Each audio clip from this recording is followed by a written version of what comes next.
Welcome back to my Hilloween Spooktacular here on Troy Hill Talks. We're continuing our journey through every Halloween film ever made. And tonight, Michael Myers comes home. Again, for the first time in a decade. This is Halloween 4, The Return of Michael Myers, and yeah, I got some feelings about this film. When I first heard about this movie, I was excited Michael was coming back. Then I heard what happened to Laurie Strode, and man, I was not happy at all about it. You mean to tell me the final girl who fought through 2 movies is just gone in a car accident off screen? Nah.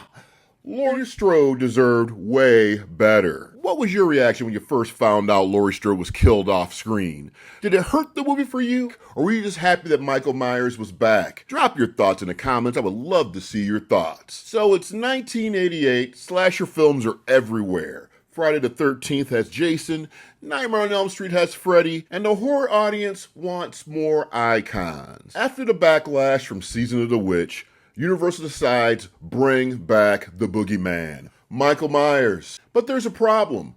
Carpenter and Deborah Hill had sold their rights and wanted to move on. So producer Mustafa Akkad said, fine, we'll do it ourselves. Thus, Halloween 4 was born, without Carpenter's direction and without Laurie Strode, but with the promise that evil never dies. The movie opens with a perfect fall vibe.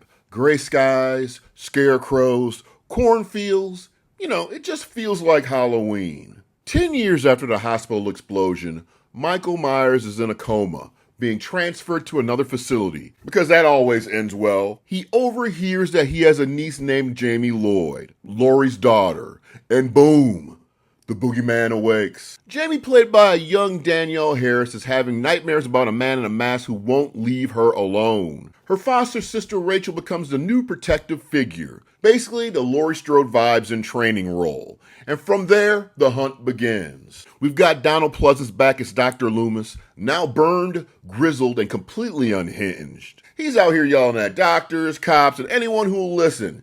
You don't understand. He's evil on 2 legs. Man, I love it. I mean, and Dr. Loomis is just badass to me. The man's performance is part Shakespeare and part paranoid prophet. Is Dr. Loomis the greatest obsessed character in horror history, or did he go a little too over the top in the sequels? Director Dwight H. Little wanted to get back to the feel of the original.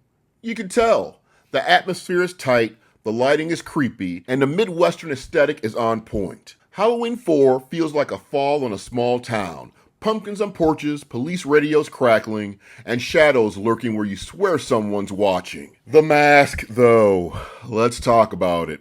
This mask looks like Michael Myers shopped at Party City on a budget. After the iconic look of 78, this flat-haired whitewashed face was a downgrade. It's one of those small details that pulls you out of the moment. But aside from that, the movie gets the slasher rhythm right. The stalking, the build-up, the quiet before the knife. It's not as stylish as Carpenter's work, but it's effective. I think what keeps Halloween 4 alive is Jamie Lloyd. Danielle Harris was a child, but she brought real fear and heart to the movie. You believe her terror. You feel her loneliness. She's the soul of the film. Rachel Carruthers, played by Ellie Cornell, is fantastic too. Strong, caring, believable. She's not just a Laurie copy. She's a teen trying to juggle life, boyfriends, and a traumatized kid sister while a killer's on the loose. And that ending, damn, it's one of the boldest cliffhangers in the franchise. Standing there in that mask, bloody scissors in hand, Loomis screaming in terror. It's Carpenter-level symbolism. Evil being passed to a new generation. If they had stuck with that direction, we could have had a whole different timeline. To me, what works with Halloween 4 is the atmosphere is great, Pleasance is unhinged in the best way, and Jamie Lloyd is a worthy successor to Laurie's legacy. And what didn't work? The mask. It was terrible. The lack of Laurie, and some kills feel rushed or incomplete. But for a late 80s sequel that had to revive a dead franchise, it holds up way better than you'd expect. So here's where I land on Halloween 4, The Return of Michael Myers. It's a solid comeback story with heart, fear, and a touch of nostalgia. It's not as artistic as the original, or as weirdly fascinating as Season of the Witch, but it knows what fans wanted. The Boogeyman is back on the streets of Haddonfield. Out of 5 spooky jack-o'-lanterns, I'm giving it 3.5. A strong effort with a killer ending and a great new final girl. But I still miss Laurie Strode. That off-screen death hurt.